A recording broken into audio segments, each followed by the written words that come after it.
শ্রীমদ ভাগবতী কথাকে আমাদের জীবনে নিত্য নৈমিত্তিক ভাবে যুক্ত করতে হবে। এই যুক্ত কেমন যুক্ত? ওই যে বাবা বললেন আজকে বসন্তকালীন রাস। ওমা, রাস লিখতে কটা শব্দের ব্যবহার করা হয়?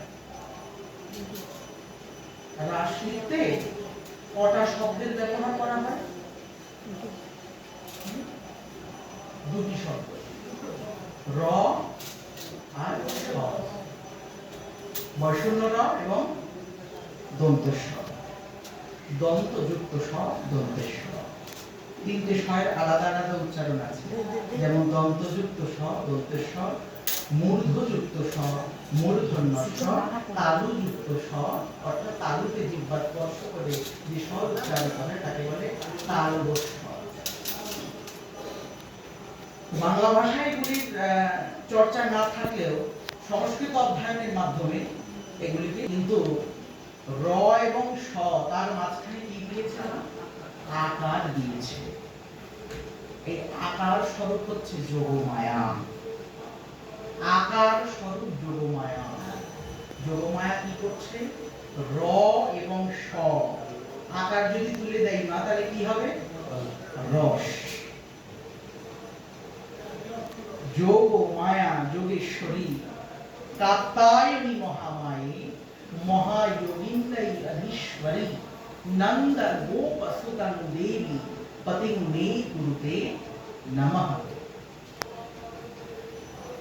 অর্থাৎ মায়ের কাছে বর প্রার্থনা, মায়ের কাছে বর প্রার্থনা। কাত্যায়নী মহামায়ী মহায়োগিন্দ্রী অধীশ্বরী নন্দ গোপ সুতং দেবী পতিং মে কুরুতে নমঃ। হে মা, হে জগৎ জননী মা, তুমি যেমন এই জগৎকে পরিচালনা করছো, এই জগৎকে যেমন তিনটে শক্তি দ্বারা, প্রত্যেকে আমরা কিন্তু তিনটে শক্তির আবদ্ধে। কি কি? আধ্যাত্মিক, আদি দৈবিক এবং আদি ভৌতিক। এটাকে বলা হয় কি মা? ত্রিতাপ, দগ্ধ। আমরা ত্রিশূলের তিনটে ফলা আছে না মা? ত্রিশূলের তিনটে ফলা মা দুর্গার হাতে ইন্ডিকেট করে আমাদেরকে দেখাচ্ছে বা লৌকিক এবং আদি ভৌতিক। এই ত্রিতাপ দগ্ধতায় আমি তোমাদের জর্জরিত করাই। কেন? আমরা নিরীহ জীব, মা তুমি আমাদেরকে এরকম করে দগ্ধ করছো কেন? বলে এই জগতে যারা আছে কেউ নিরীহ নয়। এই জগতে যারা আছে কেউ নিরীহ নয়। কেন নিরীহ নয়? তার পূর্বার্ধ কিছু অপরাধ রয়েছে। পূর্বার্ধ কিছু অপরাধ রয়েছে। অর্থাৎ পূর্বার্ধ অপরাধ মানে কি? ধরো পূর্বার্ধ অপরাধ, তোমার হয়তো একটা চোখ নেই, একজনের হাত নেই, একজনের পা নেই, হয়তো এমন পরিস্থিতি তার দুঃখই জীবন থেকে কাটে না, এমন পরিস্থিতি তার রুণান্তে পান্তাপুরায় অবস্থা। এইরকম পরিস্থিতি কেন আসে? না, পূর্বজন্মের কৃত অপরাধগুলি আমরা এই জন্মে ভোগ করি। ঠিক ভোগই আমাদের যুক্ত করে দেয় দুঃখের প্রতি। দুঃখকে আমাদের জীবনে যুক্ত করে দেয় পূর্বার্ধে যে সকল কর্মগুলি আছে। বলেন এই কর্মগুলিকে নাশ করে কাত্যায়নী মহামায়ে মহায়োগিন্দ্রী অধীশ্বরী, হে মা, আমার পূর্বজন্মের কৃত যদি কোনো অপরাধ থাকে সেই অপরাধগুলিকে তুমি খণ্ডন করে দিয়ে। তোমাকে কে বলছে এই কথাগুলি? এই কথাগুলি কে বলছে? তপ্ত কাঞ্চন গৌরাঙ্গী রাধে বৃন্দাবনেশ্বরী বৃষভানুসুতে দেবী তং প্রণমামি হরিপ্রিয়ে। আজ হরিপ্রিয়ে তপ্ত বর্ণাভং, যিনি সোনাকে উত্তপ্ত করলে, সোনাকে উত্তপ্ত করলে যার গায়ের রং হয়, যেমন বর্ণ সৃষ্টি হয়, সেই তপ্ত কাঞ্চন গৌরাঙ্গী রাধে বৃন্দাবনেশ্বরী, তিনি বৃন্দাবনের ঐশ্বরী। বৃন্দাবনে যদি কেউ প্রবেশ করতে চাও, কৃষ্ণ কৃপা হোক না হোক, একবার প্রেম সে বলো রাধে রাধে। অর্থাৎ রাধারানীকে স্মরণ করতেই হবে। অর্থাৎ ওই রাধারানী হচ্ছে বৃন্দাবনের অধীশ্বরী। যা দেখছো তৃণ লতা গুল্ম পাখি পক্ষী বৃক্ষ প্রত্যেকেই কি বলে মা? রাধে রাধে। যখন বৃন্দাবনে যাই মা, বৃন্দাবনে গিয়ে কি উপলব্ধি হয়েছে আমার, যখন সকালে গিরিরাজ পরিক্রমা করে তখন রাত থেকে সূর্য উঠে গেলে খুব কষ্ট হয় গিরিরাজ পরিক্রমা। অর্থাৎ কষ্ট কোনো কষ্ট না আর কি, আমরা এই জড় জগতে থেকে যা কষ্ট করি, আমরা যদি ভগবানকে পরিক্রমা করতে পারি পরিক্রমায় কোনো কষ্ট যদিও বা আসে, আমরা কষ্টকে কষ্ট মনে করব না। অর্থাৎ সংসারে থাকলেও তো কত কষ্ট আসে, কত যন্ত্রণা আসে, সেই যন্ত্রণাকে যেমন আমরা যন্ত্রণা মনে করি না, যেমন হাসি মুখে পার করে ফেলি সেই দুঃখের সময়গুলিকে, ঠিক গিরিরাজ মহারাজকে পরিক্রমা করতে গিয়ে আমাদের যদিও বা দুঃখ আসে, সেগুলিকে আমাদের আনন্দে রূপান্তরিত করে নিতে হবে। যাই হোক, প্রচন্ড রৌদ্রের দাবদাহ থেকে রক্ষা পেতে আমরা রাত 3টে থেকে গোবর্ধন পরিক্রমা শুরু করি। যখন গোবর্ধন পরিক্রমা শুরু করি, তা গোবর্ধন পরিক্রমা করতে করতে দেখি গোবর্ধনের পাশে পাশে যেসব ছোট ছোট মালার দোকান টোকান আছে ইত্যাদি যা যা আছে, ওই তারা সকালবেলা ঝাড় দেয়, বলে রাধে রাধে।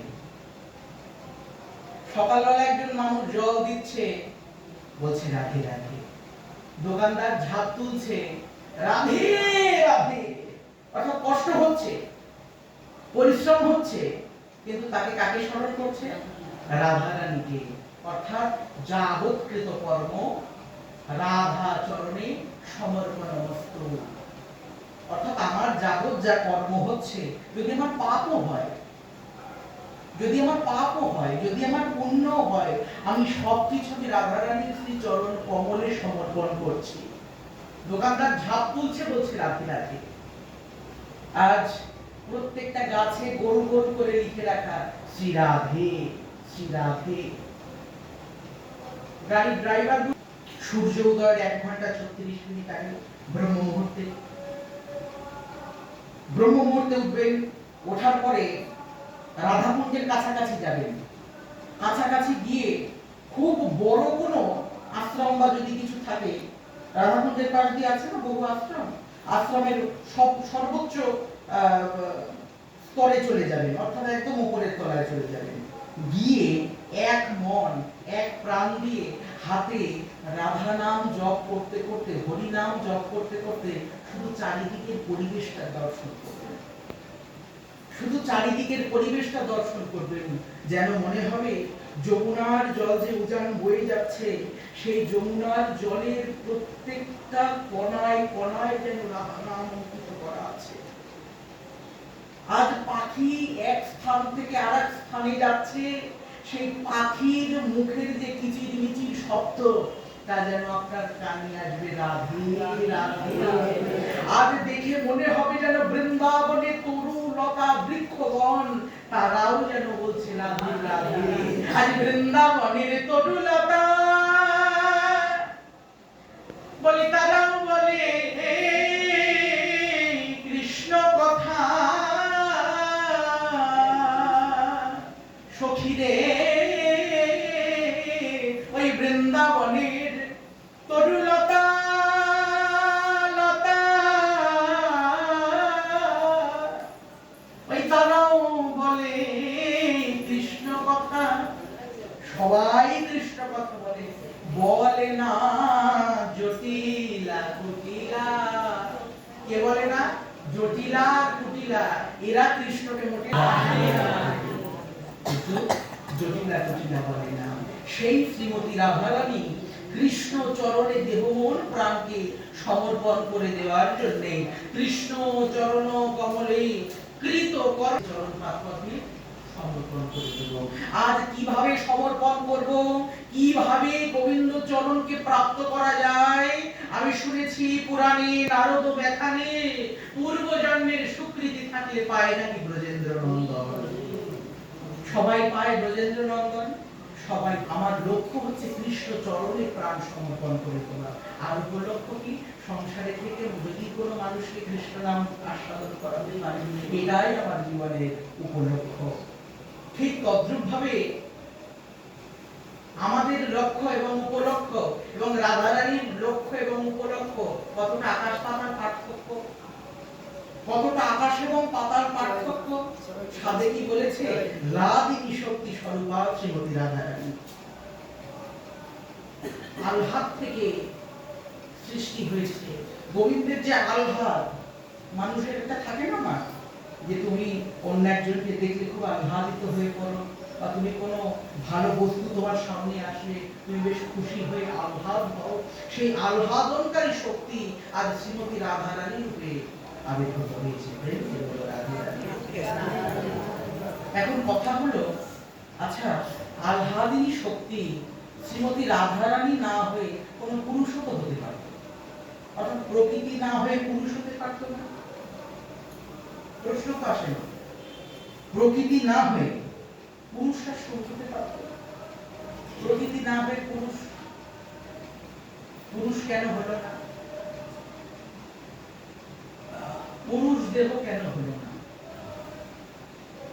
প্রণয়ন করছেন তার টিকার মাধ্যম দিয়ে, যে দেখো আমরা যতই কৃষ্ণ কৃষ্ণ করি না কেন, আমরা যতই গৌর গৌর করি না কেন, মাতৃস্নেহ ভাব কোনোদিনও পুরুষ স্বীকার করতে পারে না।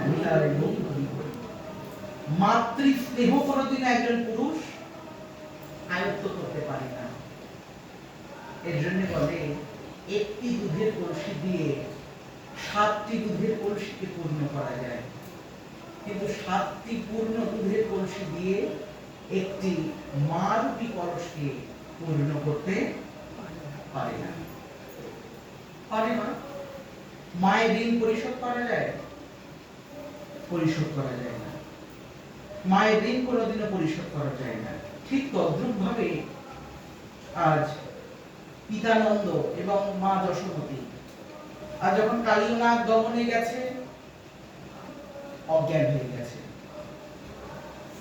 ওই কালীনাগ আষ্টে পৃষ্ঠে ধরেছে কৃষ্ণকে। এই কথা যখন শ্রীরাম